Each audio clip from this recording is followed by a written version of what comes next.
Welcome back, guys. It's been a long time. I recently moved to Florida and I reset my whole tank, started from scratch again. And this video is going to be on how I set up my RODI unit. So as you see here, I have a whole switchboard on the wall along with a pressure gauge and a TDS meter.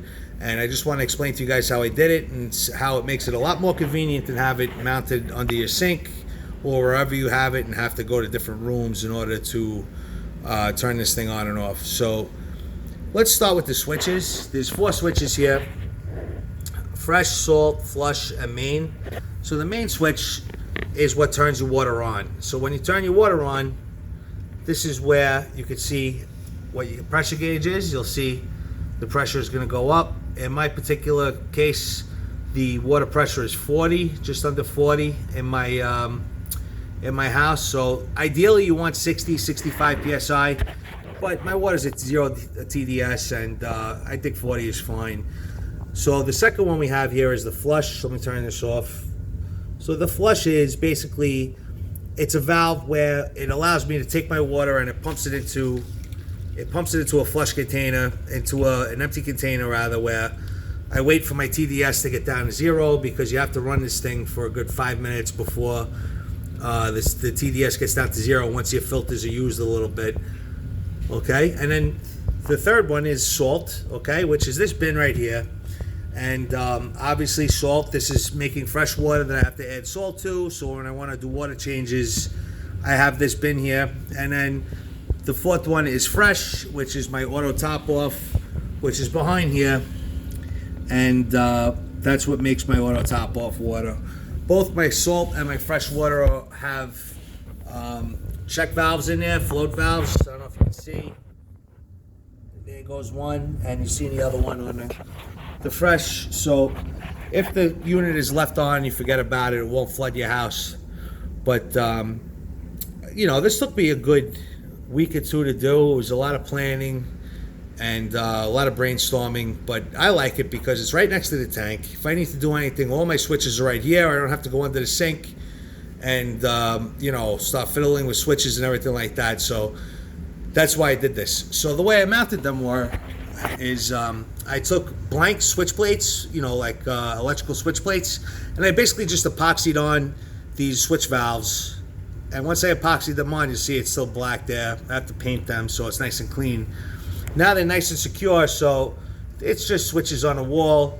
But I ran the wires through the wall, and you know, just like any other system, my RODI unit is mounted underneath my sink. Some people mount it from their faucet. I hard mounted it with some Home Depot adapters. I can't get to it right now. I'm trying to, sorry. But basically underneath there, you'll see there's an adapter that gives it its water pressure. It's connected to the cold water line. Then I have my waste line. I drilled a hole and siliconed straight into the drain line, so the wastewater goes straight into the drain line.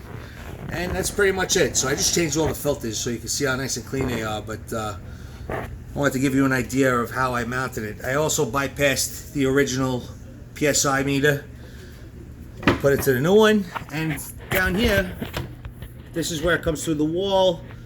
It's pretty hard to see, but you can see how I have my TDS meter. It's inline, it's a dual inline. So I have one line hooked up to the actual water supply, which is about 140 TDS.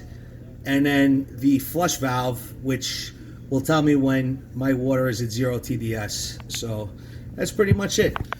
So I just want to make this video, show you guys what I did as far as that goes. And if you have any questions, feel free to call me, to comment, and I will be happy to speak to you directly if you have any, you know, aspirations to do this yourself. But as far as the tank goes, for those that have been on this channel before, I broke the tank down and I started from scratch when I moved because it was just much easier to move the tank empty. So I still have all the same equipment.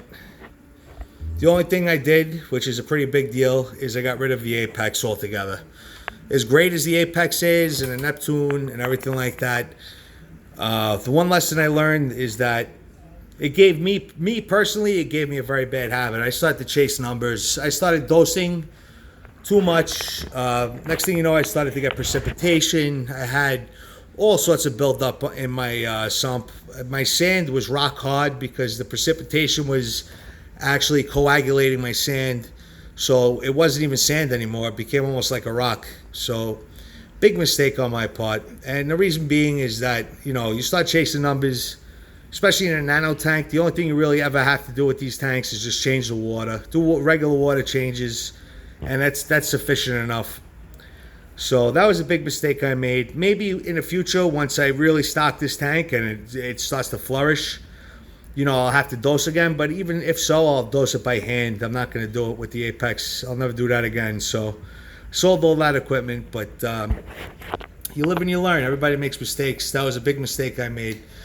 But anyhow, I just want to post this video. It's been a long time. I hope you guys appreciate it. If you have any questions about this setup, I will be happy to tell you guys about it. Just like I said, message me directly and I'll walk you through it. It's all pretty much basic plumbing, and it makes for a much easier system. It's very nice to have it set up like this. It really is. Everything's right next to the tank, and there's no issues. The only thing you have to worry about is changing your filters once in a while. So thanks again for watching. It's been a long time, and it's a pleasure to put a video back up, and I look forward to your comments. Talk soon.